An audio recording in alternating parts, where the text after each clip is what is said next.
Hola, ¿cómo está, amigo? Querida amiga, un gusto recibirlo aquí en mi canal. Soy Rubén Bullón y este video es el estudio de la lección de número 6, que trae como título Me levantaré, y el verso para memorizar usted puede acompañar en pantalla y dice así: Por la opresión del débil y por el gemido de los menesterosos, ahora me levantaré, dice el Señor, y salvaré al que suspira. Salmos capítulo 12, el verso 5. Dando seguimiento a nuestros estudios, hoy día tengo un invitado muy especial. Como usted puede ver, estoy grabando desde los estudios de la Conferencia General de la Iglesia Adventista del Séptimo Día, y hoy día tengo la alegría de recibir un amigo, un ministro, uno de los grandes líderes de la Iglesia Adventista para todo el mundo, el pastor Abner de los Santos, que es vicepresidente de la Iglesia Mundial. Pastor, gracias por su tiempo, gracias por estar aquí conmigo una vez más. ¿Cómo ha estado? Gracias por la invitación, Pastor Rubén. Realmente estamos disfrutando de las bendiciones del último mes del año. Ya Así, entramos al mes de los agradecimientos. así es.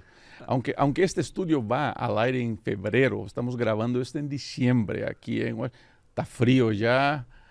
Está terminando sus últimos viajes del año, pastor. Terminamos con los últimos viajes y estamos listos para poder disfrutar un poquito de vacaciones bien merecidas. Antes de entrarnos al estudio, pastor, ¿por qué no nos cuenta un poquito qué es, cuáles son las funciones del vicepresidente? Porque no es uno nomás, son varios vicepresidentes en la conferencia general. ¿Cuáles son las funciones que ustedes tienen? ¿Qué es lo que ejercen? ¿Cuáles son los compromisos que tienen en la Iglesia Mundial? Gracias. Mira, como vicepresidentes, nosotros colaboramos directamente con el pastor Ted Wilson. Somos supervisores de departamentos, la mayoría de nosotros. Ujú. Cada uno de nosotros supervisa diferentes departamentos. A mí me toca supervisar el departamento de jóvenes, el departamento de ministerios infantiles y el departamento de salud. Además de eso, dirigimos algunos comités. Nos toca presidir algunos comités, como 7 u 8 para mí. Y aparte de eso, participar en diferentes juntas como vicepresidentes, apoyar a las divisiones en sus reuniones de fin de año especialmente, atender algunas circunstancias que pueden surgir en diferentes partes del mundo, revisar las uniones cuando planean reorganizarse, Ujú. entre otras cosas. O sea, bastante cosa para hacer por Así ahí. es, ahí hay Y bastantes eso, y cosas. eso le hace viajar mucho alrededor del mundo. Hacemos varios viajes durante el año.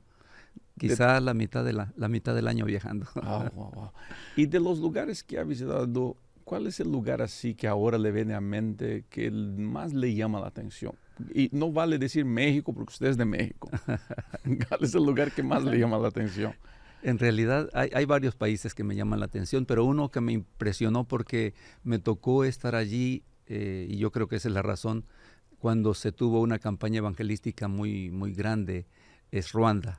Ruanda, entre los países africanos. Ujú. Me gusta mucho ver cómo la iglesia se ha desarrollado en ese país. Estamos hablando de una iglesia fuerte. Ujú. Estamos hablando de 1 millón de adventistas Wow. casi. Y eso solamente en Ruanda. Solo en Ruanda. Qué cosa tremenda eso. ¿Qué idioma se habla en Ruanda, pastor? Kirji Ruanda, entre otros. Ah, bueno, está Sí, bien. así es. Pastor, estamos en la lección de número 6. Esta lección está yendo al aire en febrero del año 2024. Todavía nos faltan algunos meses. Pero vamos a hablar en especial de injusticias y de cómo el cristiano, cómo el adventista del séptimo día debería enfrentarse a las injusticias de la vida, cómo el adventista del séptimo día pudiera atender a los que están oprimidos, a los que están en dificultades. Últimamente, en Estados Unidos en especial, porque yo ministro en Estados Unidos, no tengo el conocimiento que usted tiene de la iglesia alrededor del mundo, pero me he dado cuenta de que muchos pastores, en su afán de ayudar a los necesitados, a los que son oprimidos, a los que están en desventaja, han usado del púlpito para protestas, para predicaciones de justicia social. ¿Cómo ve usted eso? ¿Cómo ve la misión de los púlpitos en la iglesia? ¿Debería el adventista del séptimo día, el pastor, el laico que predica, estar hablando de protestas y justicia social y temas políticos desde los púlpitos, o los púlpitos deberían ser protegidos? ¿O cómo ve esa situación usted? Esta es una pregunta muy... es importante y desafiante al mismo tiempo, porque yo tengo una convicción. Dios estableció el púlpito con el propósito de que se proclame la verdad. Amén, amén. Y la verdad incluye sin duda alguna los problemas sociales que el mundo enfrenta, incluye las necesidades humanas. Cuando hablamos de la verdad tenemos que hablar también del problema del pecado.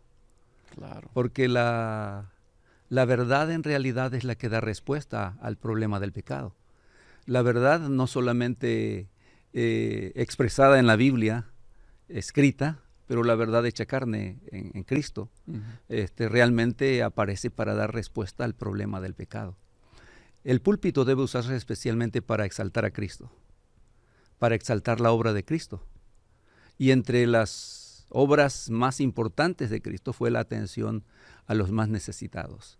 Debiésemos, sin embargo, ser cuidadosos de no promover agendas políticas, de no promover agendas sociales desde el púlpito, porque podemos mover a la iglesia a que realice obra social. Podemos usar el púlpito y debemos usar el púlpito para desafiar a cada miembro a usar los dones espirituales que Dios le ha dado con el propósito de atender a los que más lo necesitan. Claro. En realidad debiéramos ser cuidadosos de abrir nuestras puertas a la comunidad. Me parece que esa es la obra que debiésemos nosotros presentar desde el púlpito. Decir que la iglesia está abierta para toda persona, pero abrir la iglesia a toda persona implica amar al prójimo, implica cuidar al que más necesidad tiene, implica compartir lo que Dios nos da con aquellos que nos rodean, implica tratar bien al que sufre. Pero yo evitaría promover agendas sociales o promover agendas políticas o promover conceptos sociales que en realidad a veces en la iglesia se confunden con personas que sufren a consecuencia de sus propias decisiones muchas veces. Claro. Ahora, es mucho más confortable, pastor, estar encerrado dentro de la iglesia sin conectarse a la comunidad. Así es. Porque ahí estamos todos los vegetarianos, ahí estamos todos los guardadores del sábado. Pero aún así sigue la misión de la iglesia, conectarse a la comunidad. ¿Cómo podemos, como iglesia, conectarnos a la comunidad sin dejar que la comunidad influencie a la iglesia? Porque es un miedo real. Yo veo, ahora estos días recibí un mensaje de un pastor de uno de los países de Interamérica. Y me decía que tiene un proyecto de crear una iglesia que se involucre más con la comunidad, y están siendo muy criticados porque muchos tienen miedo de que el mundo influencie más que la iglesia influencie al mundo. ¿Cómo podemos encontrar balance para ir a la comunidad sin dejar que ellos nos influencien? En primer lugar, debiéramos nosotros estar seguros, creo, de qué es lo que queremos hacer con la comunidad al abrir nuestras puertas. Y Dios realmente quiere que las puertas de su reino, de la iglesia que representa al reino de Dios en esta tierra, se abran para toda persona, con el propósito de que desde la iglesia podamos influir en sus vidas. Necesitamos comenzar a influir en ellos en sus comunidades, ayudando al pobre, atendiendo al necesitado, visitando a la viuda, proveyendo para el huérfano, claro, a fin de que pueda llegar a la iglesia. Pero como ya vimos en algunas lecciones el trimestre pasado, debemos ser cuidadosos también de preocuparnos por las necesidades incluso de los que más tienen. En realidad, cada persona en este mundo tiene necesidades. Claro. Y la iglesia abre sus puertas a la comunidad procurando atender sus necesidades. Creo que cuando nosotros invitamos a la gente a venir a la iglesia, debiésemos estar bien conscientes de que la programación que la iglesia presenta, los planes que la iglesia tiene cuando se trata de recibir a la iglesia dentro del templo, están estratégicamente establecidos, sabiamente establecidos bajo la dirección del Espíritu Santo para suplir las necesidades que las familias tienen, necesidades emocionales, necesidades físicas, necesidades sociales, sin duda alguna, pero sobre todas las cosas, la necesidad espiritual que cada ser humano tiene y que desde la iglesia deben ser suplidas. Abrir las puertas a la comunidad no implica permitir que la comunidad invada la iglesia. Sin duda que habrán algunas cosas que afectarán a algunas personas, pero el pastor, la junta directiva de la iglesia, la feligresía de la iglesia, debieran tener bien en claro cómo atender a aquellas personas que llegan a la iglesia y mostrarles el amor de Cristo de la forma más práctica posible. Sabes que la lección de esta semana, el título se presenta en primera persona, ¿no? No es el salmista aquí, es Dios hablando, me levantaré. Dios tiene un mensaje muy, muy especial para aquellos más debilitados, que aquellos que están más necesitados. ¿Cómo lo ve eso usted hoy día en relación a la misión de la iglesia? La lección de esta semana, como ya enfatizaste, pastor, enfatiza el hecho de que nosotros debiésemos entender que Dios realmente está preocupado por cómo sus hijos, especialmente los líderes, tratan a aquellas personas que sufren. Claro. El liderazgo en la iglesia, nosotros tenemos la responsabilidad, y cada creyente en la iglesia tiene la responsabilidad de representar a Dios. Cuando Dios dice me levantaré, Él dice que se levantará con el propósito de juzgar a los que maltrataron a los pobres, a los que descuidaron al necesitado. Me levantaré como el que pelea contra los que tratan injustamente a los justos. Por eso Dios dice, me levantaré como su defensor. Dios es el defensor de los oprimidos, de los huérfanos, de las viudas, de los necesitados. Y nosotros, como hijos de Dios, como parte del reino de Dios, como miembros especiales que hemos aceptado la gracia de Dios en nuestra vida, tenemos el privilegio y la responsabilidad de representar a Dios. No para hacer los que hacen justicia. Debemos hacer justicia, pero no juzgando o condenando a los demás, porque esa no es nuestra obra, esa es la obra de Dios. Claro. Pero debemos hacer justicia dándole a las personas lo que necesitan. Hay un concepto que está en mi corazón acerca de la justicia. Generalmente nosotros cuando hablamos de justicia pensamos en que justicia es darle a cada uno lo que merece. Así definimos justicia nosotros, sí, claro, los seres humanos. Pero cuando voy a la Biblia, a la palabra de Dios, descubro que justicia no es darle a cada uno lo que merece, sino a cada uno lo que necesita. Interesante este concepto. Dios quiere que nosotros encontremos forma de descubrir las necesidades de los demás y encontrar y buscar los recursos necesarios para suplir esas necesidades en la medida de nuestras posibilidades. Así es, así es.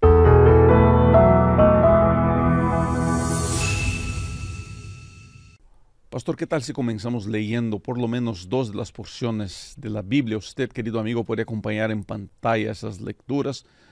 Pastor, por favor, lea Salmo 76 de los versos 3 al 9. Y yo voy a leer el 144 de 5 a 7. Adelante, pastor, por favor. Salmo 76, 3 al 9 dice así: Allí quebró las saetas del arco, el escudo, la espada y las armas de guerra. Glorioso eres tú, poderoso más que los montes de Caza. Los fuertes de corazón fueron despojados, durmieron su sueño. No hizo uso de sus manos ninguno de los varones fuertes.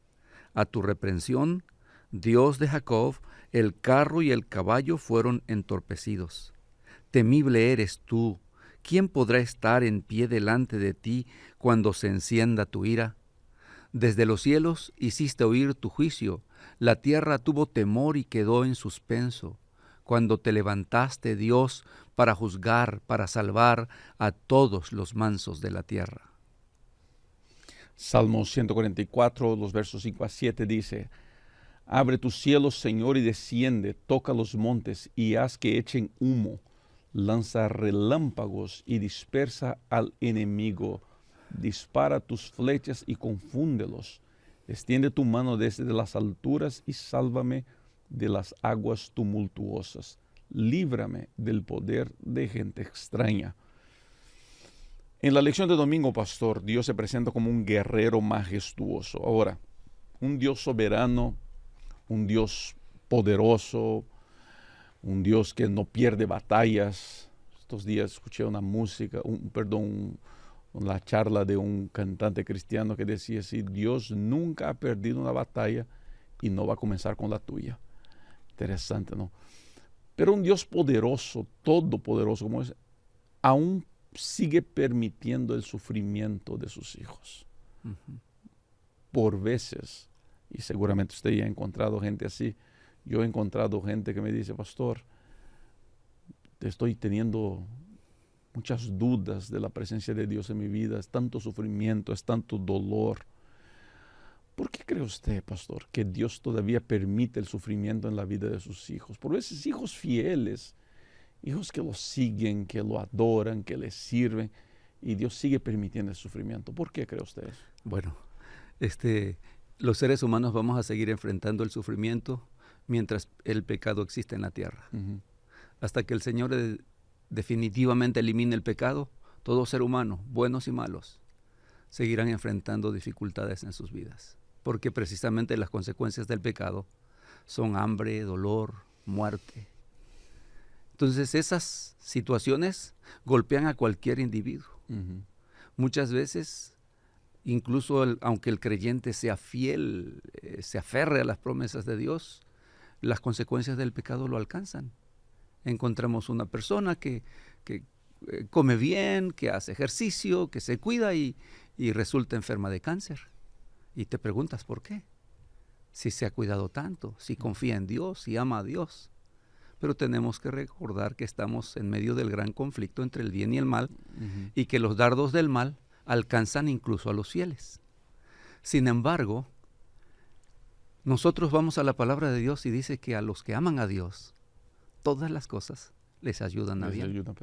Incluso el dolor se convierte en una bendición en la vida del creyente fiel. Porque el creyente fiel en medio del dolor recurre a Dios. Sigue dependiendo de Él como su fuente de fortaleza. Si no fuese porque Él nos sostiene, no soportaríamos muchas de las pruebas que enfrentamos en la vida. Claro. Si no fuese porque Él está a nuestro lado, no podríamos realmente salir adelante ante las situaciones difíciles. Seguramente has escuchado ese poema de aquel hombre que va caminando y camina durante los momentos más felices, camina junto al Señor y él está seguro que el Señor está a su lado, y entonces mira allí las huellas marcadas en la arena, y hay dos pares de huellas que garantizan que el Señor está a su lado. Pero cuando está en sus momentos de dolor, descubre que hay solamente un par de huellas.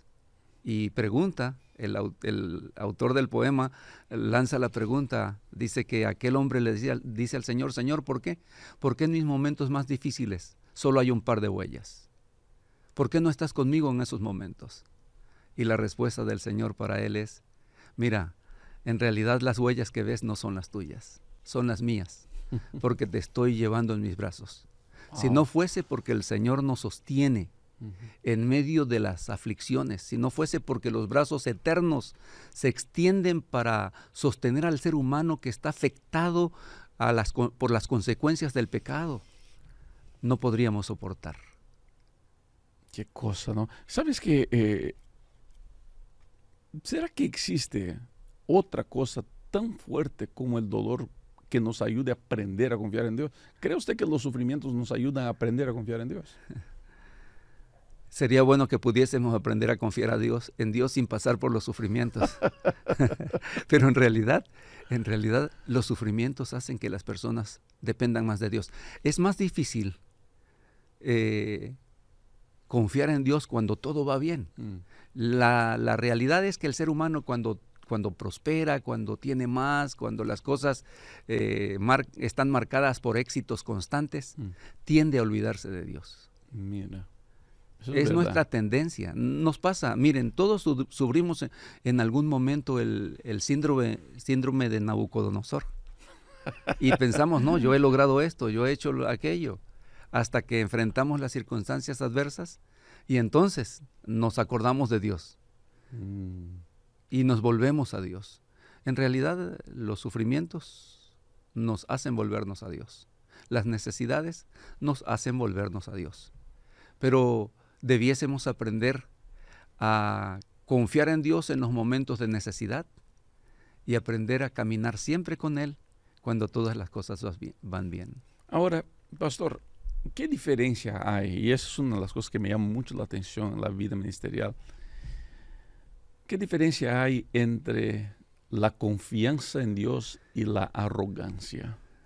Porque mucha gente puede llegar. Estos días estaba mirando un documental de iglesias que viven del evangelio de la prosperidad. Para usted que no conoce, nunca escuchó el evangelio de la prosperidad, de manera muy sencilla, es el hecho de creer de que porque doy ofrendas, mientras mayor sea mi ofrenda, mayor será mi bendición. Y estaba mirando la historia de una señora que dejó de ir al médico, padecía de cáncer, dejó de ir al médico, dejó de seguir los tratamientos porque creyó de que con orar y dar ofrendas sería sanada. Y la hija estaba dando la entrevista diciendo, si mi mamá hubiera seguido los tratamientos médicos, puede que ella estuviera viva con buena condición de vida hoy día. Pero porque hizo todo eso a un lado, murió de manera temprana y no ha podido aprovechar la vida. Todo eso ella decía por confiar en ese Dios que se predica en esa iglesia.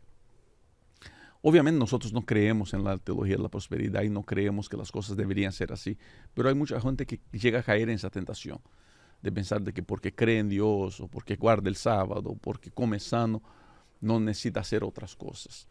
Entonces, ¿cómo encontrar balance entre confianza en Dios y evitar esa arrogancia, esa irresponsabilidad? Okay. La arrogancia hace que los seres humanos evalúen su fe en base a sus logros personales. Ellos dicen, bueno, porque yo confío en Dios me va bien, porque yo confío en Dios todo funciona perfectamente, pero se olvidan que en realidad la confianza en Dios es caminar en humildad ante el Señor, caminar en humildad con Dios. Tú sabes lo que Miqueas 6:8 dice, ¿no? Oh, hombre, ya se te ha dicho qué es lo bueno y qué es lo que pide Jehová de ti, solamente hacer justicia, amar misericordia y caminar humildemente con tu Dios. Caminar humildemente con Dios es caminar en confianza, confiando en Él, confiando que en medio de todas circunstancias Él está con nosotros. La arrogancia puede convertir a una persona en temeraria, puede moverla a hacer cosas que están más allá de lo que realmente Dios promete. Dios promete protegernos, pero no nos dice que nos metamos en medio del peligro. Claro. Dios promete caminar con nosotros en el valle de la sombra de la muerte, pero no nos dice que nos metamos nosotros mismos al valle de la sombra y de la muerte. Él nos invita a confiar en Él en cualquier circunstancia, a depender de Él en cualquier circunstancia, a caminar en humildad con Él. Pero no, si Él es el que te conduce por un camino como ese, entonces puedes tener certeza de que Él te va a librar. Él te va a hacer salir adelante. Y la liberación no necesariamente va a ser que sea sanado de una enfermedad, porque puede ser que alguien sea sanado porque esa es la voluntad de Dios, que sane, y puede ser que alguien muera no porque sea la voluntad de Dios que una persona muera, sino porque esa persona ha echado su suerte totalmente con Cristo. Yo podría contarte incluso algunas experiencias personales. Mi hermano 10 años menor que yo, tuvo sus luchas en la vida cristiana, pero llegó el momento en el que su vida se aferró a Dios de una forma plena. Contrajo un cáncer. Wow. Y el cáncer comenzó a afectar su cuerpo. Wilson era el nombre de mi hermano. Y ese cáncer, pues, estaba afectando todo su cuerpo, sus huesos llegaron a estar afectados. Wow. Entonces la gente llegaba a visitarlo.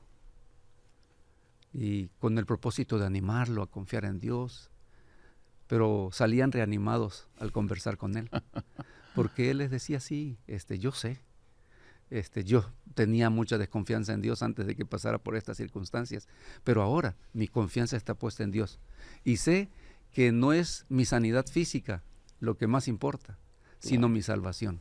Claro. Y honestamente, yo estoy listo para poner mi vida en las manos del Señor. Qué cosa. Si Él me sana, adelante, y si no, estoy listo para descansar. Y descansó. Descansó cuando apenas estaba llegando a los 40. No. Sí, descansó. Pero descansó confiado en el Señor, confiado en Dios. La arrogancia puede mover a una persona a hacer cosas como las que acabas de compartir, o a ese pastor que diciendo, usando el texto de que el Señor librará a las personas cuando toquen serpientes venenosas, o que el veneno no les hará daño, toma una serpiente en su mano y en un momento dado lo muerde la serpiente, y entonces su fe queda avalada. No está avalada, no está avalada porque muere. Lo mató. Ustedes pueden encontrarlo en internet, me imagino. Sí. Debemos ser cuidadosos de no caer en la arrogancia, pretendiendo hacer a Dios cumplir cosas que no ha prometido. Claro que sí. Pastor, Dios es bueno, pero nosotros tenemos, y ahí creo que la importancia de no solamente del estudio de la Biblia, de la oración, pero también del servicio, ¿no? Porque mientras uno más conoce de Dios, más estudia, más ora, más trabaja por Dios, uno más aprende de quién es Dios de verdad y sabe qué es lo que puede confiar, sabe mejor, no solamente lo que puede confiar, pero sabe también lo que Dios espera de uno, porque Dios tiene expectativas del ser humano y espera que el ser humano haga su parte. Yo siempre le digo eso a mis hijas, no esperen que Dios haga lo que les toque a usted hacer, pero lo que usted no puede hacer, puede estar seguro que Dios lo va a hacer. Así es. En todos los milagros en la Biblia encontramos ese mismo patrón. Dios obra milagros, definitivamente. Él es el único que puede realmente obrar verdaderos milagros, que en realidad para Él no son milagros, es lo más común. Exacto. Pero para nosotros son milagros. Pero en cada milagro que nosotros encontramos registrado en la Biblia, encontramos que Dios le pide al ser humano que haga lo que le corresponde, lo que el ser humano puede hacer. Y Dios hace lo que el ser humano no puede hacer. Así es. Y hay mi versículo predilecto en la Biblia, está en Proverbios 3. Fíate de Jehová de todo tu corazón y no te apoyes en tu propia prudencia. Reconócelo en todos tus caminos y Él enderezará tus sendas. Para ser liberados de la arrogancia, del orgullo, de la pretensión, nosotros debemos aprender realmente a caminar con Dios a donde quiera que vamos, en todo lo que hacemos. Así es.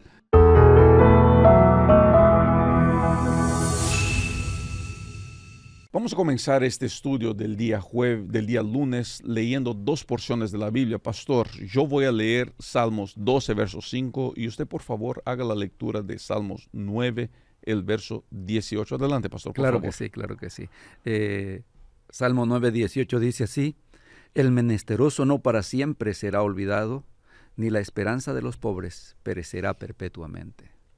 Salmos, el capítulo 12, verso 5 dice: por la aflicción de los oprimidos y por el gemido del pobre voy a levantarme, dice Jehová, y los pondré a salvo de quienes los oprimen. Estos días, pastor, recibí un mensaje de una persona pidiendo dinero para ayudar a alguien que estaba detenido por inmigraciones aquí en Estados Unidos y pidiendo que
Nos hiciéramos responsables por esa persona.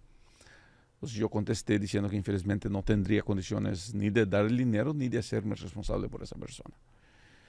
Y esa persona me mandó la foto después de un posteo que hizo en sus medios sociales diciendo que había perdido la fe en Dios y perdido la fe en las iglesias porque las iglesias no quieren ayudar. Uno por veces llega a correr el riesgo de pensar que la iglesia no hace mucho por los pobres y oprimidos. Usted me dijo que los vicepresidentes supervisionan algunos departamentos, ¿no? Y uno de los fuertes trabajos que muchas veces los miembros de la iglesia no conocen es el trabajo que la iglesia hace de asistencia y ayuda a personas necesitadas en varios lugares del mundo. ¿Nos pudiera hablar un poquito sobre el trabajo que la iglesia adventista hace de ayuda a personas en pobreza, en miseria, en crisis humanitarias alrededor del mundo? Claro, claro que sí. Hay varias iniciativas que la Iglesia Mundial promueve, que la Iglesia tiene. Incluso hay algunas organizaciones que la Iglesia patrocina o sustenta de alguna forma y apoya, como ADRA, por ejemplo, que presta servicio a las comunidades más necesitadas en medio de desastres, en medio de huracanes, en medio de la guerra, apoyando a inmigrantes, a personas que tienen que dejar sus países movidos por la guerra. Sin embargo, ese tipo de atención de personas que llegan a los Estados Unidos, a veces las iglesias locales lo realizan, pero no está siendo promovido directamente por la Conferencia General. Como iglesia, nosotros tenemos iniciativas, por ejemplo, movidas por el Club de Conquistadores. Promovemos que los jóvenes y la iglesia toda en realidad se involucre prestando atención a los más necesitados. Tenemos algunos centros de atención a inmigrantes en algunas partes del mundo, incluso aquí en Estados Unidos, especialmente a los niños, centros de atención a los abusados. Son centros especiales donde se está prestando especial atención a esas personas, generalmente administrados por las divisiones, por los campos locales, por las uniones en algunos países.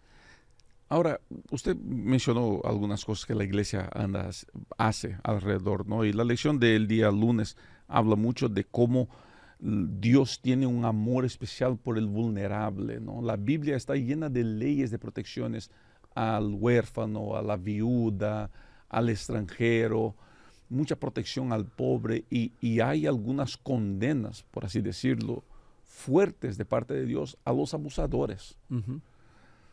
Ahora, intentemos mirar a la iglesia local. ¿Cómo la iglesia local, qué la iglesia local pudiera hacer para ayudar a esa gente en necesidad, en dificultad, en opresión? Hay iglesias que ya están haciendo mucho localmente. Vamos a hablar, por ejemplo, durante el COVID. ¿Cuántos proyectos locales surgieron a resultado del COVID para atender a las personas necesitadas en ese momento? La iglesia debiese realmente estar preocupada por atender a su comunidad, por ayudar a los necesitados. Pero para ayudar al necesitado necesitas descubrir las necesidades. Necesitas abrir los ojos a las necesidades de las personas. Una de las cosas que me gusta mucho cuando leo los evangelios es descubrir cómo Jesús caminaba siempre con los ojos abiertos. Los ojos abiertos para descubrir las necesidades de las personas. Encontramos, por ejemplo, que Jesús caminando y ve a un paralítico que está tirado y entonces le pregunta si quiere ser sano. Caminando, Jesús ve a una multitud y tiene compasión de ella. Nosotros como iglesia debiésemos ser los ojos de Dios, las manos de Dios, los pies de Dios, para descubrir las necesidades de la comunidad, para ir a ellos, para extender las manos y ayudarlos, claro, en la medida de nuestras posibilidades, siempre buscando estrategias. Cuando hablé acerca de abrir las puertas de la iglesia a la comunidad, especialmente me refiero a ese hecho. La iglesia mundial puede tener algunas iniciativas y promover algunas iniciativas, pero cada iglesia local debiese organizarse con el propósito de descubrir cuáles son las necesidades propias de su ambiente y entonces manifestar el amor de Cristo a los oprimidos. Cuando Dios dice acerca de hacer justicia a los oprimidos, nos está desafiando realmente a compartir lo que tenemos. Jesús lo dijo de la forma siguiente: el que tiene pan, comparta uno. Si tienes 2 panes, compártelo con el otro. Si tienes 2 ropas dos casacas, ¿no? Sí, 2 vestidos, comparte uno con el otro. Siempre procura atender al que necesita. Y si vienen y te piden y tú puedes hacer algo, no cierres tu mano. Realmente debemos procurar abrir la mano tanto como sea posible y no esperar a que la iglesia organizada abra las manos. Exacto, y ese es el punto que yo veo que mucha gente tiene dificultad en entender. Por veces estamos esperando que la iglesia haga las cosas, que el pastor haga las cosas, que los ancianos hagan las cosas, que la iglesia como institución haga las cosas. Y mi vecino está en necesidad. Y yo siquiera gasté el tiempo de extender la mano para decir: vecino, ¿cómo te puedo ayudar? Necesitas que te cuide los niños. ¿Cuánta gente a nuestro alrededor está sufriendo? Y nosotros pudiéramos ser los brazos y las manos de Cristo, los pies, los brazos y las piernas de Cristo para atender a esa gente. Dios nos ha dado a nosotros ese privilegio. Y por eso estamos tan preocupados con otras cosas que tendrán su importancia. Pero nos olvidamos de ayudarlos. Es que en realidad debemos recordar quién es la iglesia. A veces nosotros pensamos en la iglesia. ¿La iglesia qué es la iglesia? Y pensamos en un edificio donde se reúnen las personas. ¿Qué es la iglesia? Pensamos en las oficinas del campo local, claro, o de una conferencia. Pensamos en las oficinas de una unión o en las oficinas de la conferencia general. Pero la iglesia no son las oficinas de la conferencia general. La iglesia somos nosotros. Así es. La iglesia eres tú y yo. Cada uno de nosotros debiese preocuparse por atender al necesitado cuando se presenta delante de ti. Cuando hay una necesidad que tú puedes suplir, no esperes a que la iglesia organizada la supla. Comienza haciendo lo que está de tu parte. Si es necesario que ya la iglesia como un cuerpo, todo, haga algo, sin duda lo hará. Claro. Pero es importante que comencemos nosotros por extender la mano. Nosotros somos la iglesia. Así es. Pertenecemos a la iglesia adventista, pero eso no quiere decir que dejamos de ser. Nosotros seguimos la iglesia, seguimos teniendo el privilegio de atender a la gente. Dios, por eso yo creo que la gente no se da cuenta de eso. Eso me apasiona mucho. Por veces nosotros estamos pidiendo: Señor, úsame. Señor, úsame. Y pensamos que el usar de Dios es para predicar, para hacer cosas grandes. Pero las grandes obras que Dios quiere hacer en nuestra vida son en el silencio, en ayudar a una persona sin que nunca nadie sepa, sin que nunca nadie se entere de que yo le di pan a alguien que estaba hambriento. ¿Cómo sería bonito y cómo serían diferentes nuestras iglesias si más gente entendiera la belleza y la importancia que es estar involucrado en atender a las personas. Definitivamente. Cuando Jesús habla sobre lo que realmente la ley demanda de nosotros, amar a nuestro prójimo como a nosotros mismos, después de amarlo a Él en primer lugar, nos está desafiando a permitir que su amor obre en nuestro corazón. Cuando el amor de Dios obra en nuestra vida, así como la levadura que leuda la masa y puede producir buen pan, cuando el amor de Dios obra en nuestras vidas, entonces nosotros estamos capacitados para hacer justicia. Me gusta Miqueas 6:8 relacionado con la lección de hoy, de este día, ¿verdad? De lunes, porque de una forma especial Miqueas nos dice, Dios te ha pedido que hagas justicia, que ames misericordia y que andes humildemente con tu Dios. Sin andar humildemente con tu Dios, tú no puedes ser misericordioso. Así es. Si no eres misericordioso, no puedes hacer justicia. Entonces, todo está integrado, ¿no? Está integrado. Entonces, es importante que en primer lugar, yo acepte la gracia de Dios obrando en mi vida. Cuando la gracia de Dios está obrando en mí, yo extiendo las manos. Entiendo lo que significa ser la iglesia. Entiendo lo que significa ayudar al necesitado, hacer justicia. Dios quiere que la iglesia haga justicia. Así es. Pero la justicia que Dios está demandando de la iglesia es esa justicia que se revela en el acto de cada uno de nosotros.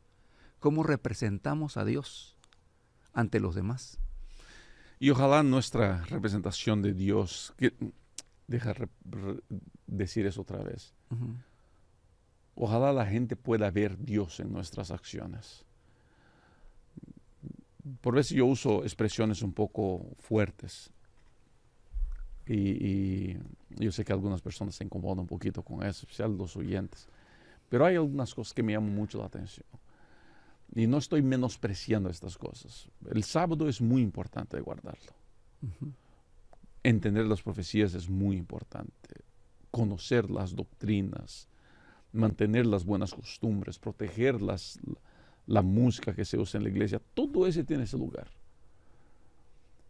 Pero cristianismo no es algo que se vive encerrado en una iglesia. Si todo mi cristianismo es guardar el sábado, no tocar música de baile en la iglesia, saber qué ropa vestir, a dónde ir, a dónde no ir, todo mi cristianismo es eso, yo creo que mi cristianismo es vacío.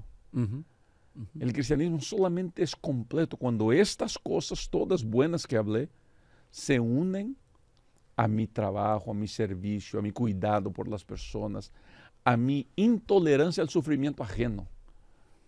Porque es ahí donde se cumple la esencia de la ley, de amar a Dios y amar al prójimo. Yo no pudiera estar en paz viendo el sufrimiento de mi hermano. No puedo estar tranquilo. Si soy un seguidor de Cristo, yo no puedo estar tranquilo de ver el sufrimiento de mis hermanos.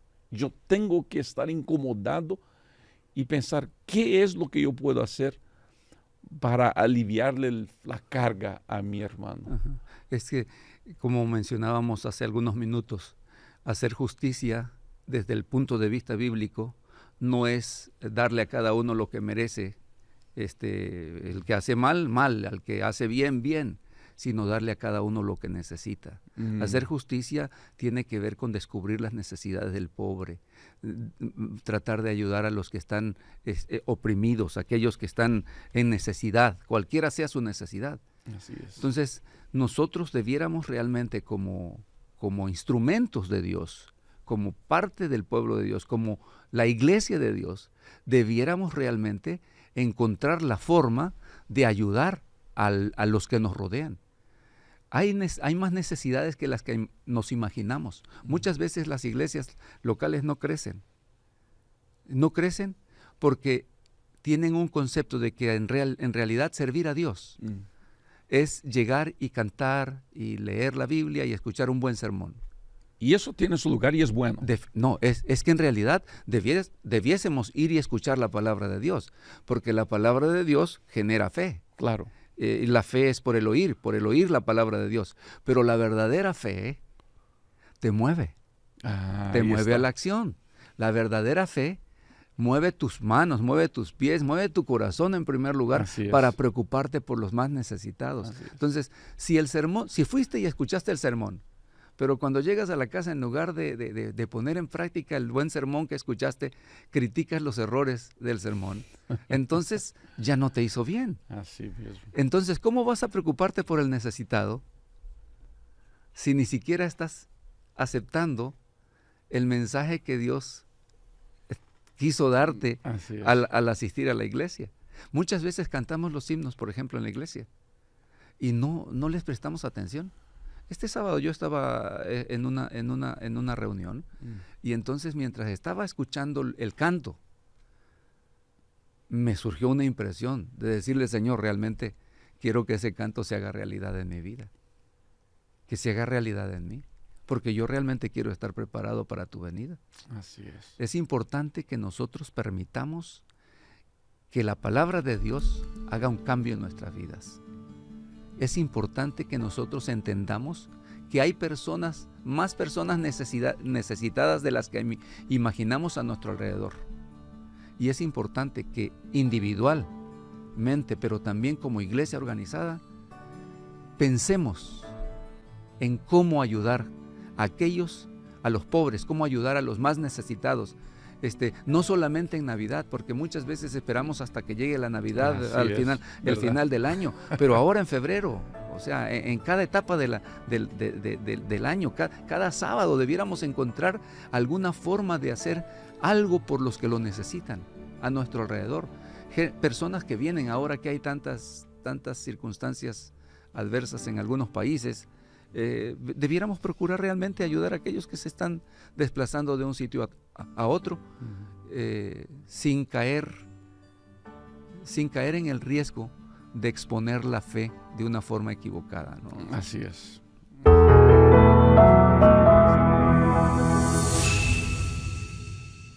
Pastor, entramos en la lección del día martes y uno de los puntos aquí, no voy a leer todo el Salmo, es el Salmo 82, es un salmo largo, pero vamos a hablar de los que tienen función de autoridad, de los que están en condición de autoridad, ¿no? Los que pueden hacer algo, los que lideran, sea en la ciudad, en la iglesia. Y todo el que tiene autoridad tiene una responsabilidad muy grande, ¿no? Con la mucha autoridad viene mucha responsabilidad. Y el salmista aquí en el Salmo 82 habla mucho del que puede hacer algo por el necesitado y no lo hace, o que se corrompe, o que hace de injusticia para con las personas. ¿Cómo el cristiano debería lidiar con las injusticias que son hechas sobre él de parte de los gobernantes o de parte mismo de aquellos del jefe? Por vez, ¿cuántas veces en las iglesias que fui pastor en Estados Unidos, un hermano me decía: pastor, es que mi jefe es racista, pastor, yo no sé qué hago, me saca de onda? ¿Cómo nosotros deberíamos lidiar con ese tipo de injusticias? Es una pregunta difícil. Realmente, en primer lugar, cuando yo, como un líder de la iglesia, tengo una responsabilidad hacia los miembros, debo procurar siempre representar al Señor en lo que hago. O sea, Dios demanda que los líderes realmente practiquen la justicia. Traten a los hermanos con bondad, traten a los necesitados con bondad. Que realmente procuremos ayudar y usar nuestra fuerza hasta donde podamos. Hay cosas que nosotros no podemos hacer. Algunas veces los miembros piensan que porque alguien tiene una responsabilidad en la iglesia, ya puede disponer de dinero o de cosas, y no es así. Claro. Por ejemplo, si alguien viene y me pide a mí una ayuda financiera aquí en la conferencia general, lo único que puedo hacer quizá es recomendarlo con alguien, pero no tengo. Si puedo hacer algo, podré hacerlo desde mi bolsillo, desde mi iniciativa personal, pero no desde la iglesia, porque yo no tengo autoridad para tomar ese tipo de decisiones. Debiésemos nosotros como líderes siempre evitar ser injustos con las personas. Hay que prestarle atención adecuada a cada individuo en la iglesia. Es importante respetar a los niños, a los jóvenes, a los hombres y mujeres de la iglesia, a los ancianos, porque eso implica hacer justicia. Hacer justicia no es solamente levantar la voz contra la esclavitud o contra... hacer justicia es no hacer que tú no hagas esclavo a nadie, que no hagas esclava a tu esposa, que no maltrates a tus hijos, porque allí es donde comienza la justicia. La justicia que yo como líder hago comienza en mi casa. Así es. Comienza en mi casa y después de allí se extiende a la iglesia y después de allí se extiende a mi comunidad. Cómo yo actúo tiene un impacto en mi familia, tiene un impacto en la iglesia, tiene un impacto en la comunidad. Porque cuando la iglesia comprende su responsabilidad de representar a Dios, porque el punto finalmente de hacer justicia es representar a Dios, porque el que es realmente justo es Dios. Los seres humanos todos somos injustos. Claro. Todos somos injustos. No hay ninguno de nosotros que sea justo. Pablo dice, no hay justo ni aún uno. Sin embargo, cuando comprendemos quién es Dios, cuando aceptamos el amor de Dios en nuestra vida, eso debe hacer un impacto, debe transformarnos. Y el salmista, ahí en el Salmo 82, nos invita realmente a ver que nosotros no somos dioses. El hecho de que tengas una posición no te hace superior a nadie más. Al contrario, te hace responsable. Exacto, porque, y ese es uno de los puntos que me llama mucho la atención, por veces algunos soñamos en tener autoridad y no nos damos cuenta de que ya la tenemos. Quizá no seamos el jefe en la compañía o en el trabajo, pero yo tengo algo de autoridad, ni que sea sobre una o dos personas. Usted mencionó, por ejemplo, la cuestión del hogar, ¿no? Yo hablo mucho a hijos de pastores y para mí es triste ver cuando un hijo de pastor no quiere saber nada de la iglesia. Eso a mí en lo personal me incomoda mucho. Y siempre se creyó, o se habló de que los pastores que más viajaban eran los que más los hijos abandonaban la iglesia. Pero mi experiencia de hablar con hijos de pastores me ha mostrado de que los hijos de pastores, la mayoría de los hijos de pastores que tienen cuestiones personales con la iglesia o que ya no creen en Dios o que no creen en la iglesia, no van a la iglesia, son hijos de pastores que nunca viajaban. Pastores distritales, locales, que siempre estaban en casa. Y cuando me pongo a dialogar con ellos, el punto que salta, que es el gatillo, es lo que les dispara las maguas y los enojos, no es la ausencia del Padre, es la hipocresía, es la vida doble. Que uno sea misericordioso en la iglesia, que trate bien a todas las damas de la iglesia, que trate bien a los hijos, a los niños de la iglesia, pero en casa trataba mal a la mamá, trataba mal a los hijos, era grosero. En la iglesia predicaba de perdón y de misericordia, pero en casa no había ni perdón ni misericordia. Y esa autoridad esa autoridad dentro de casa es mucho más importante que la autoridad de fuera de casa. Y por veces ignoramos, estamos soñando con una posición de trabajo, con una posición grande en la vida, con ser, hablando ahora de pastores, ¿no? Con ser departamentales, con ser administradores. Y nos olvidamos de que nuestra primera y más importante responsabilidad son con esos pequeñitos que Dios nos ha dado, con la esposa. Y nos olvidamos de eso. No sé si ha tenido la misma impresión usted. Sí, definitivamente nosotros debemos prestar atención a la pregunta que está en la lección de escuela sabática hoy. ¿Hasta cuándo juzgarán injustamente? Nosotros necesitamos llegar al momento en el cual, y creo que este es el tiempo, en el cual nosotros acerquemos lo que decimos con lo que hacemos. Hablamos del amor, pero ¿realmente amamos? Mira. Hablamos de justicia, pero ¿estamos realmente siendo justos? ¿Estamos siendo justos con nuestra esposa, con nuestros hijos, con nuestros vecinos, con nuestros amigos, con nuestra comunidad? ¿Estamos realmente nosotros practicando la justicia? Hablar de justicia es fácil. Es muy fácil. Hablar de justicia es fácil, pero predicar es muy fácil. Sí, ¿no? pero vivirla. Y vivir la justicia, realmente, si hay alguien que vivió la justicia, ese fue Cristo. Sí. Él hizo todo lo que estuvo a su alcance como un ser humano. Claro, él era el Hijo de Dios y él hizo una obra especial por los pobres, una obra especial por los necesitados. Pero no solamente encontramos a Jesús sanando al enfermo o dándole de comer al que no tiene pan. Encontramos a Jesús también recibiendo al rico, visitando al que era considerado un paria como Nicodemo. Trataba a todo mundo de la misma manera, ¿no? Tratando a todo mundo, no solamente de la misma manera, sino dándole a cada uno lo que necesita, que es al final la justicia desde el concepto bíblico.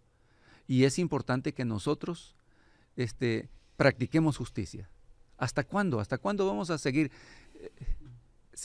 hablando de justicia sin ser justos? Realmente yo creo que es injusto que hablemos de justicia y que no procuremos practicar en lo personal especialmente y en formas simples, porque a veces estamos nosotros pensando en grandes obras, en grandes tareas que la iglesia debe hacer en el mundo, y la iglesia hará esas grandes tareas en la medida en que cada uno de nosotros practique lo que ha aprendido, practique lo que predica, en la medida en que acerquemos lo que decimos y lo que hacemos.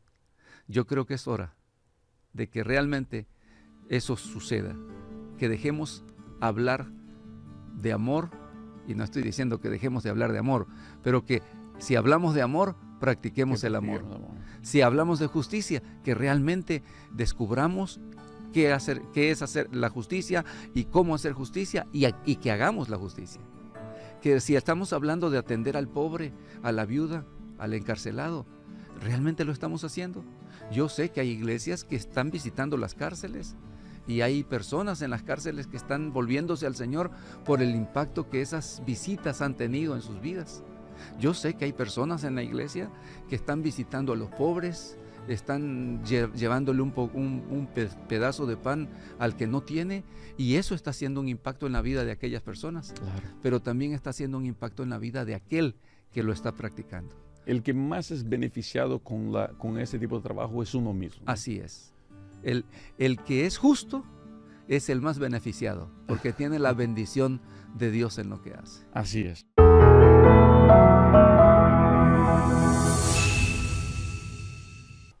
Pastor, vamos a comenzar la lección del día miércoles con la lectura de la Biblia. Usted, por favor, lea Salmo 58, los versos 6 a 8. Yo voy a leer el Salmo 69, del verso 22 al 28. Adelante, pastor, por favor. Salmo 58, 6 al 8 dice: Quiebra Dios sus dientes en sus bocas, quiebra Jehová las muelas de los leoncillos. Sean disipados como aguas que corren, cuando disparen sus saetas, que se rompan en pedazos.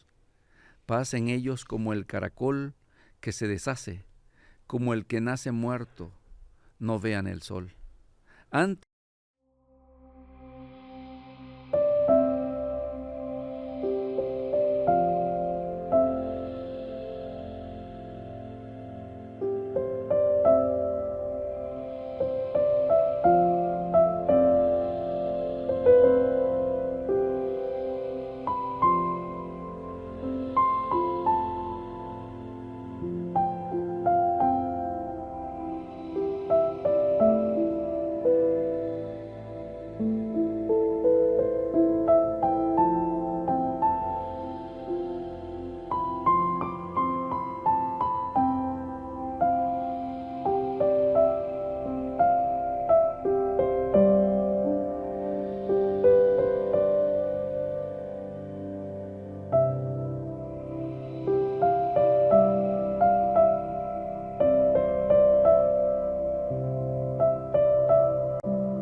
antes que sus ollas sientan la llama de los espinos, así vivos, así airados, los arrebatará él con tempestad. Leyendo ahora Salmo 69, los versos 22 al 28, dice: que se conviertan en trampas sus banquetes y su prosperidad en lazo, que se les nublen los ojos para que no vean, que se encorven sus espaldas para siempre. Descarga tu furia sobre ellos, que tu ardiente ira los alcance, que su campamento quede desierto y que nadie habite en sus tiendas de campaña. Pues al que has afligido lo persiguen y se burlan del dolor del que has herido. Añade a sus pecados más pecados, no los hagas partícipes de su salvación, que sean borrados del libro de la vida y que no queden inscritos con los justos. Pastor, por veces al leer la Biblia nos asustamos con algunas cosas, ¿no? Mucha gente llega a creer que Dios no es un Dios vengativo, pero la venganza es bíblica. ¿Cómo podemos explicar a las personas la venganza de Dios o la venganza en la palabra? Okay. Estos salmos, como los que acabamos de leer ahora, son salmos que se conocen como salmos imprecatorios. Son salmos de maldición. Okay. Y el salmista lo que está haciendo es expresar el gran descontento que siente al ver tanta injusticia. Okay. Él está expresando realmente que se siente muy mal de ver que haya tanta injusticia a su alrededor. Y levanta su voz contra la injusticia. Pero al mismo tiempo sabe que si él juzga la injusticia como ser humano, entonces puede ser que juzgue la injusticia injustamente. Porque muchas veces tratando de hacer justicia, podemos caer en la injusticia. Tomando en nuestras manos la venganza, dejando que nuestra ira explote. Y entonces podemos caer en situaciones en las cuales terminamos realmente incluso alejándonos de Dios, porque intentamos hacer las cosas por nuestras propias fuerzas. Así es. Si logramos algo, nos lo acreditamos. El único que realmente puede hacer justicia plena es Dios. Por eso el salmista, aunque lo que está haciendo en esos salmos es decirle a Dios: Señor, interven tú. Derrama tu ira sobre ellos. Es importante que tú intervengas, y exactamente lo que nosotros sabemos a la luz de la palabra de Dios es que al final Dios juzgará a cada uno y a cada uno le dará de acuerdo a sus obras. Él conoce al justo y al injusto. Él sabe quién realmente ha atendido al pobre y quién no lo ha hecho. Ahora, Dios es un Dios de gracia. Sí. Es un Dios de amor. ¿Cómo podemos balancear o equilibrar o poner en el mismo platillo, así por decirlo, un Dios de amor y un Dios de venganza? Okay. Nosotros tenemos que tener en cuenta que está la manifestación clara del amor. Dios es amor. La palabra de Dios claramente establece que Dios es amor. Algunos comprenden mal el amor de Dios y entonces dicen, bueno, si Dios es amor, entonces todo mundo va a ser salvo. Ok. ¿Sí? Pero Dios en su amor quiere que los que lo aceptamos, los que aceptamos su gracia, los que aceptamos su amor en nuestra vida, manifestemos el amor. Dios es amor, pero Dios es justo. Dios es misericordioso, pero Dios es justicia. Ambas cosas están en Él. A veces nosotros decimos son las dos caras de una misma moneda. En su justicia, Dios juzgará a la tierra y la juzgará con justicia. Nadie que sea condenado finalmente va a poder decir, es que Dios está siendo injusto conmigo. Nadie que sea finalmente condenado va a decir, es que Dios realmente no me está tratando como yo. No me dio las oportunidades. No me dio las oportunidades. En su amor, Dios le da oportunidad a cada ser humano. Me gusta mucho San Juan 3:16 por eso. Sí. Porque de tal manera amó Dios al mundo, que dio a su Hijo unigénito, para que todo aquel que en Él cree no se pierda, mas tenga vida eterna. Sí, Dios amó, Dios dio, Dios hizo todo por nosotros, para que su justicia llegue a estar en nuestra vida. uno tiene que recordarse, y eso para mí es un punto clave en esta lección, de que la venganza de Dios es siempre para la restauración. Así es. Venganza no quiere decir castigo. Por eso Dios dice, la venganza es mía. Así es. Porque cuando el ser humano quiere vengarse, el ser humano lo que quiere es hacerle daño al otro, para que el otro sufra lo que yo creo que sufrí.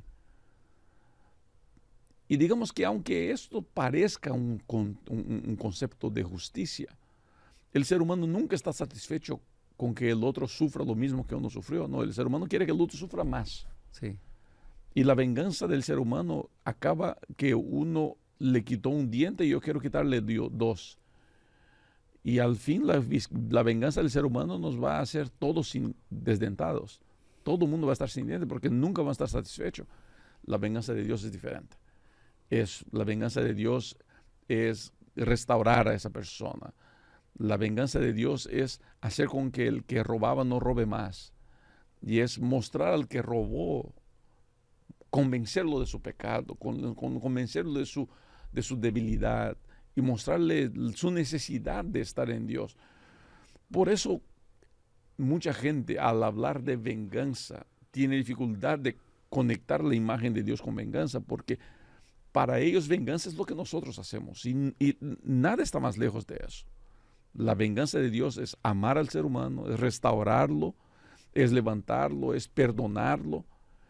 Esa venganza es lo que Dios entiende que es urgente para el ser humano. Y es en eso que descansa mi fe en Dios. Dios se va a levantar para proteger al justo y su venganza va a estar sobre todos aquellos que fuimos impíos. Pero esa venganza siempre será no para nuestra destrucción, y sí siempre será para nuestra restauración. Y si yo acepto, yo seré salvo. Y si yo no acepto, pues yo entonces lidiaré con las consecuencias de eso. Dios dice, yo no quiero la muerte del impío. Exacto. Lo que quiero es que el impío se aparte de sus caminos. ¿Sí? Entonces, en realidad, lo que Dios quiere es que nosotros nos volvamos a Él. Así es. Y en la medida en que nosotros nos volvemos al Señor, clamamos porque su justicia se manifieste en el mundo. Y lo que el salmista está haciendo aquí en estos salmos que acabamos de leer es exactamente eso. Pide a Dios que manifieste su justicia y que actúe conforme a su misericordia, pero también conforme a su justicia. Así es. Vengando al pobre, vengando al huérfano, vengando al afligido, vengando al maltratado, dándole a cada uno lo que necesita. Así es.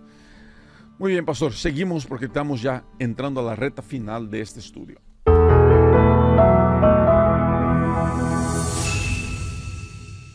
Pastor, estamos llegando a la lección del día jueves y vamos a leer los textos bíblicos que se presentan aquí al comienzo, porque esta lección nos va a ayudar a contestar una de las preguntas más difíciles que me ha parecido que la gente tiene en estos días. ¿Por qué no lee usted Salmo 96, los versos 6 al 10, y yo voy a leer Salmo 99 del 1 al 4?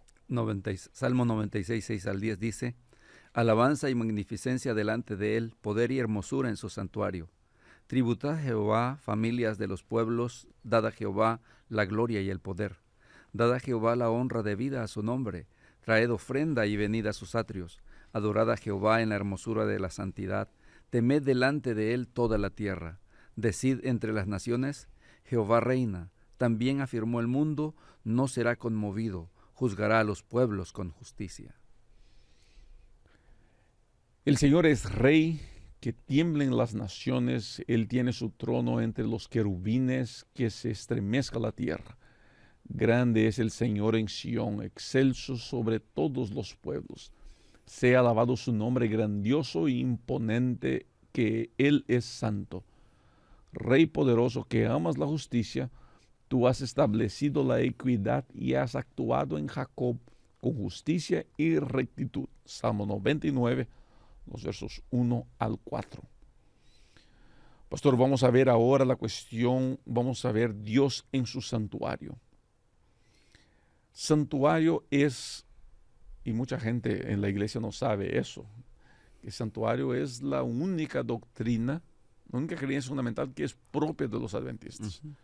Hay otra gente que cree, tienen su espíritu de profecía, tienen guardan el sábado, hay gente que cree en la segunda venida de Cristo como nosotros creemos.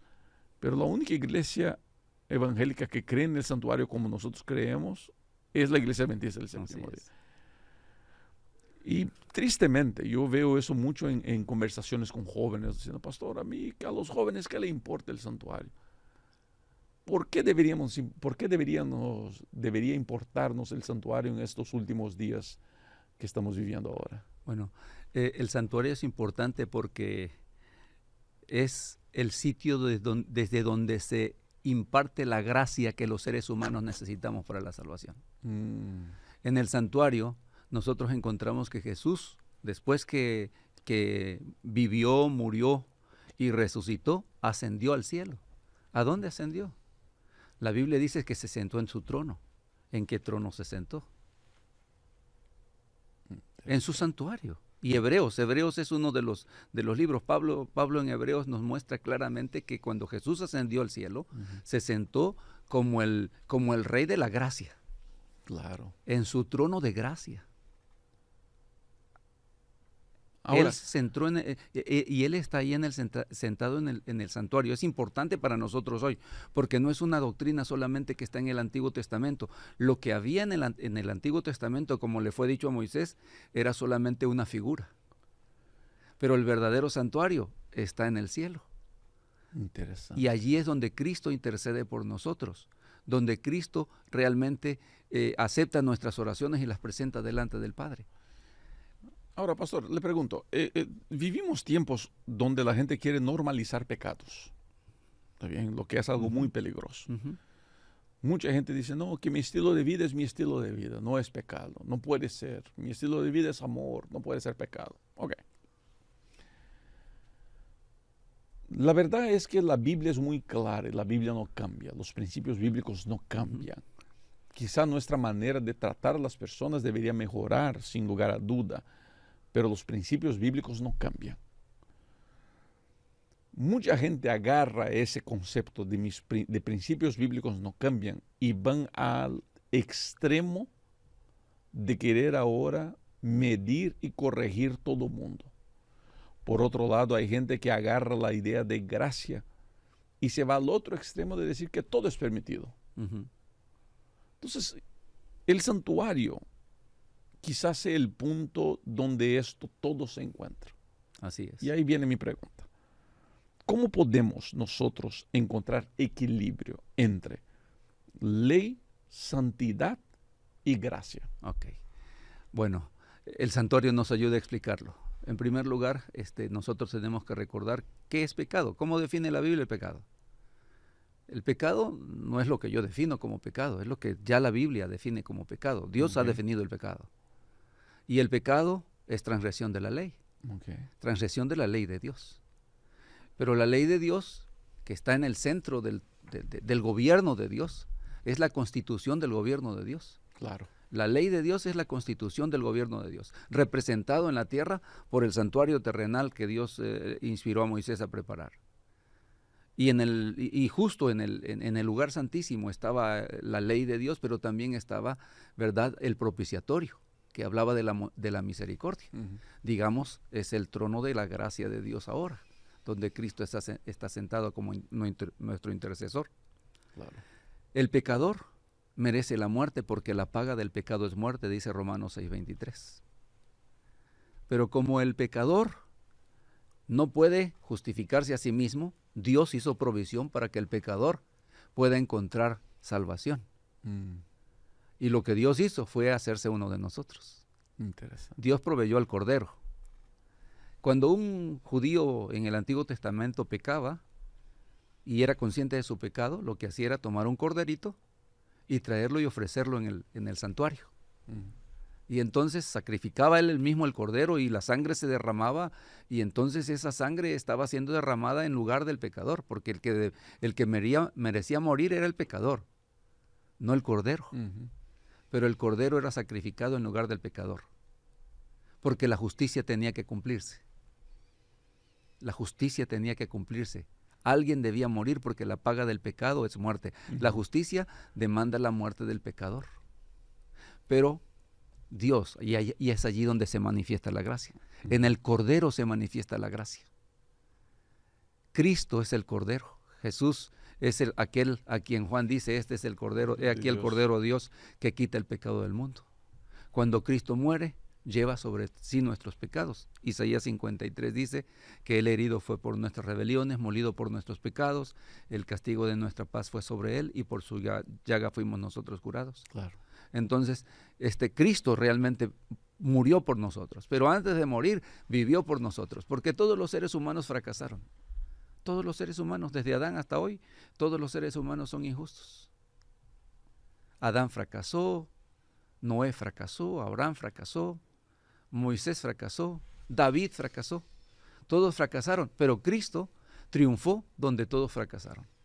Y Cristo es el Cordero, sin mancha, sin contaminación, no cometió ningún pecado. Y Él es nuestro Cordero, pero Él es también nuestro sumo sacerdote. Y en el santuario terrenal, celestial, Él intercede por nosotros. Cuando yo cometo un pecado hoy, yo puedo, si quiero, pagar mi pecado. El que no confiesa su pecado va a tener que pagar su pecado. La paga del pecado es muerte.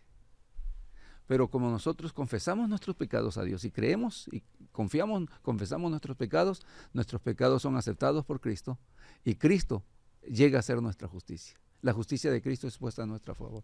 Yo veo que en el santuario representado en el Antiguo Testamento, pero en el santuario celestial, el verdadero santuario, allí se unen la justicia, la gracia y la misericordia. Están juntas. La ley de Dios está allí. La justicia demanda la muerte, pero Cristo ya murió. Por eso es importante que aceptemos nosotros el sacrificio de Cristo. No podemos nosotros decir que acepto a Cristo y seguir pecando de forma desmedida o caer como un esclavo del pecado. Somos esclavos que hemos sido hechos libres por la gracia de Cristo. Y sabe que uno de los puntos que a mí me llama mucho la atención es nuestra incapacidad de encontrar equilibrio como seres humanos. Cuando se habla de gracia, muchos corren al extremo de decir, no, párese un poquito, ustedes están predicando gracia barata. A mí no me gusta esa expresión porque yo no creo que la muerte de Cristo sea barata para nada. La gracia no es barata. Jamás será barata. Pero muchos van a ese extremo de decir, no, es que estos predicadores de gracia lo que quieren es normalizar el pecado. Por otro lado están los que van al otro extremo de decir, sí, es que tú tienes tu parte que hacer en todo eso. Y se obsesionan por la búsqueda de la perfección. Y lo único que han logrado es tornarse personas radicales, fanáticas, que lastiman más gente de lo que ellos mismos tienen control. La gracia viene exactamente intentando mostrar la necesidad que el ser humano tiene de Dios para lograr vivir una vida correcta. Nadie busca a Dios porque está feliz con la vida que tiene. Todo mundo que busca a Dios porque de alguna manera está infeliz con la vida que está viviendo. La gracia, lo que yo veo y lo que intento explicar mucho a las personas, es que la gracia entra en mi vida para mostrarme a cada día que yo soy un pobre pecador. Que si yo no aprendo a depender de Cristo, yo seguiré un pobre miserable toda mi vida. Todos fuimos encontrados en el charco de lama del pecado.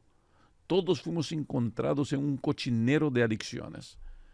La gracia me saca de allá. Pero si yo no me mantengo aferrado al Dios de la gracia, yo voy a volver para allá. Y es lo que le ha pasado a muchos religiosos. Salimos del cochinero solamente el sábado de las 9 a las 12 del día. Pero pasamos toda la semana metidos ahí. Lo que el santuario me muestra, y eso es lo que me llama mucho la atención, es que cuando Dios me saca de ahí, Él no me cobra nada para sacarme de ahí, pero Él no quiere que yo vuelva para allá. Él quiere que yo sea mejor todos los días y que yo finalmente encuentre un buen camino que seguir, que el que es abusador ya no abuse más, que el que era adúltero ya no adultere más. Y ese crecimiento será hasta la pronta venida de Cristo.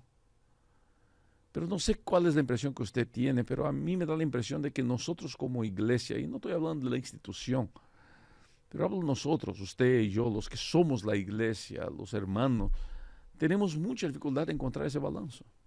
Siempre estamos queriendo caminar por las orillas del extremismo. ¿Ha sido esa su experiencia al caminar, al viajar por los países? ¿Y qué respuesta se puede dar a esas personas? Definitivamente debemos ser cuidadosos de no caer en ningún extremismo. O somos legalistas, o ni caer en el legalismo, ni caer en el libertinaje. Uh-huh. Es importante caminar por el centro Claro. del camino. Mientras nosotros estemos en el camino, nosotros podemos tener seguridad de salvación. Y hay un solo camino, y es Cristo. Yo soy el camino, la verdad y la vida. Nadie viene al Padre si no es por mí, dijo Jesús. Y es importante que nosotros realmente no solamente comprendamos la gracia, pero que aceptemos la gracia. Que entendamos que Cristo no solamente murió por mí, Uh-huh. porque muchas veces solamente enfatizamos la muerte de Cristo en nuestro favor. Claro. Pero Cristo nació por mí. Cristo vivió por mí. Cristo murió por mí. Y ascendió al cielo. Resucitó por mí. Sí, resucitó por mí, ascendió al cielo. Ascendió al cielo y ahora en el cielo intercede por mí. Allí está en el santuario, intercediendo por mí.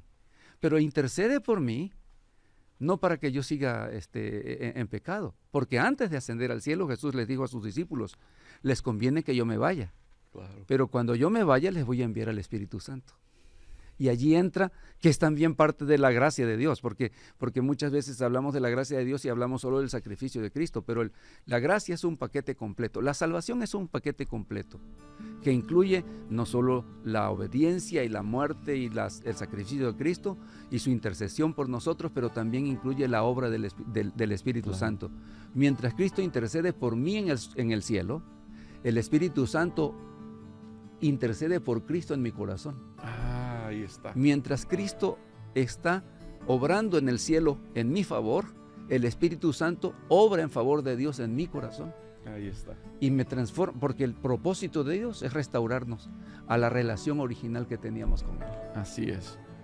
Pastor, me encanta ese concepto y yo quisiera que usted, querido amigo que nos acompaña, pueda entender eso. ¿Cómo la iglesia sería un lugar de más paz si todos nosotros entendiéramos que las transformaciones no ocurren de la noche al día? El árbol no da fruto en una noche, pero dará fruto, eventualmente dará fruto. Y si tenemos a Cristo, tenemos todo para seguir dando fruto y avanzando.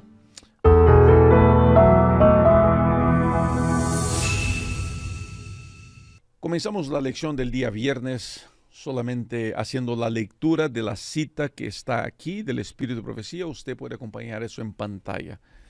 Dice así: Jesús dijo, cuando por mi causa os vituperen y os persigan, gozaos y alegraos. Señaló a sus oyentes que los profetas que habían hablado en nombre de Dios habían sido ejemplos de aflicción y de paciencia. Abel, el primer cristiano entre los hijos de Adán, murió como un mártir. Enoc caminó con Dios y el mundo no lo soportó, no lo supo. Noé fue escarnecido como fanático y alarmista. Otros experimentaron vituperios y azotes, y a más de estos, prisiones y cárceles. Y otros fueron atormentados, no aceptando el rescate al fin de obtener mejor resurrección. El discurso maestro de Jesucristo, página 33 y 34. Pastor, estamos llegando al final de esta lección, que ha sido una lección interesante. Antes de entrar al estudio, permítame preguntar dos cositas personales. Primero es lo que le pregunto a todo el mundo. ¿Cuál es su salmo predilecto? Mi salmo predilecto es el Salmo 91. Salmo 91. ¿Alguna razón por la cual ese salmo es el predilecto? Lo memoricé desde que era un niño. Sí. Y cuando vivíamos en el campo, y a veces mi madre me mandaba a hacer compras a la tienda. Ajá. Y entonces pasaba por lugares que me daban miedo. Sí, me daban miedo. Entonces me sentía realmente con valor para cruzar mientras repetía el Salmo 91. Ah, bueno. Y eso es lo que me lleva a la segunda pregunta. ¿De dónde es usted? Soy Usted me dice que viene del campo, pues. ¿Dónde fue el rancho? ¿De dónde vino el pastor Abner de los Santos? Okay. Sus papás, todavía usted me comentó ya que, no, ya descansaron su papá y su mamá. Sí. Pero su familia, su esposa, hijos. Okay. Soy oriundo de México. Nací en México, en el estado de Tabasco, al sureste de México, en un ranchito allí retirado de la ciudad. ¿Y cómo se llama? Él se llama José Narciso Rovirosa. José Narciso Rovirosa. Rovirosa, sí. La Rovirosa lo llaman. Es un lugar que está cercano a la ciudad de Huimanguillo. Está bueno. Allí nacimos, y mi esposa nació en el estado de Guerrero. En México también, pero en el estado de Guerrero nos conocimos en la Universidad de Montemorelos. Y entonces decidimos unirnos, bueno. Unir las vidas para formar una familia. ¿Y eso ya fue hace cuántas primaveras? Ya pasaron 27 primaveras, vamos a cumplir 28. Mira, está bueno eso. Sí, ya. ¿Y cuántos hijos? Perdón, 38, 37, vamos a cumplir 38 primaveras, no 27. Mejor lo vamos a editar, pastor, porque usted no se ponga en problemas con la jefa. Mira, ya pasamos 38 años, dije 28. Sí, me pareció, porque yo voy a recién completar 25 años de matrimonio. Sí. Está joven el pastor, qué bueno. No, 38 años casados, gracias a Dios casi, sí. ¿Y cuántos hijos tienen la Tenemos familia? Un hijo y una hija y 4 nietecitos. 3 nietecitas y un niño. Pues ya está abuelo ya, entonces. Ya somos abuelos, sí, bueno. Sí, así es. Ya. Qué bueno, pastor, qué bueno. Pastor, terminando la lección, hablamos bastante de protestas, de la venganza de Dios. A mí el concepto que más quisiera que usted comparta cuál fue el concepto de esta semana que más le llamó la atención. A mí me gusta mucho el concepto de la venganza de Dios como una venganza restauradora. A mí me gusta saber de que Dios sigue trabajando. Y siempre el trabajo de Dios es para la bendición del ser humano, nunca es para la maldición del ser humano. Y si un día algo le va a pasar mal al ser humano, no será por culpa de Dios, será por culpa del propio ser humano. Un día cuando Cristo venga, hay una creencia llamada universalismo, ¿no? Que dice que al fin todo el mundo se va a salvar. Nosotros los adventistas no creemos en el universalismo. Pero una vez hablando con un maestro, con un profesor de teología, un amigo, él me decía: Rubén, nosotros no creemos en el universalismo, pero deberíamos querer creer. Deberíamos querer que todo el mundo se salve. Cuando Cristo venga, algunos se van a perder. Y no se van a perder porque Dios es malo. No se van a perder porque Dios es vengativo. Se van a perder por sus propias decisiones, aunque Dios les haya rogado que por favor acepten. Y nunca aceptaron. Así que me encanta mucho el concepto de la venganza de Dios como algo lleno de gracia y de amor para con el ser humano. Okay. ¿A usted cuál es el concepto de esta lección, de este estudio, le gustó más, que le llama la atención, que quisiera que los oyentes quedaran con eso? Okay. Bueno, quiero comenzar enfatizando que estoy de acuerdo que definitivamente debemos aceptar que la venganza de Dios sea la que se manifieste, porque Dios es justo y en su misericordia hace siempre lo que es mejor para el ser humano. Pero me gusta mucho el concepto de justicia que la lección de esta semana presenta. El concepto de justicia desde el punto de vista de que es algo que no se espera que solo Dios haga, sino que los hijos de Dios debemos poner en práctica. Claro. El concepto de justicia que demanda de cada uno de nosotros preocuparse por sus semejantes, preocuparse por su prójimo, preocuparse por el pobre, preocuparse por el necesitado. El concepto de justicia que es en realidad el resultado de la gracia de Dios obrando en el corazón humano. No podemos ser justos sin que la gracia de Dios obre en nuestras vidas. No podemos realmente amar al prójimo sin que realmente el amor de Dios haya hecho un impacto en nuestras vidas. Nosotros necesitamos aceptar la gracia de Dios en nuestra vida, pero necesitamos permitir que la justicia de Dios se cumpla en nosotros. Necesitamos permitir que el Espíritu Santo nos transforme y nos ayude a ser representantes genuinos del Señor, representantes genuinos de Cristo. que podamos realmente preocuparnos por el prójimo y hacer lo que esté a nuestro alcance, movidos por ese concepto de justicia, pero movidos también por la misericordia que Dios ha manifestado hacia nosotros, que nosotros también la manifestemos a los demás. Diría con las palabras de la palabra de Dios, de gracia recibiste, da de gracia. Así es, así es. Pastor, mira, no tengo palabras para agradecerle su tiempo. Yo sé que usted es un hombre extremadamente ocupado. Me estaba hablando fuera de cámaras de que usted acaba de llegar de viaje. Me imagino que está cansado, pero gracias por su tiempo. De verdad se le aprecia mucho. Y cuando quiera pasar un fin de semana con su esposa de 38 primaveras juntos, vamos a dejar claro el número para que sí. Venga a Chicago otra vez a visitarnos, será siempre un gusto recibirlo. Gracias, será un placer visitarlos por allí. Gracias. Que Dios los bendiga a todos ustedes. Nos vemos para el próximo estudio. Que la mano poderosa de Dios los guarde siempre. Chao.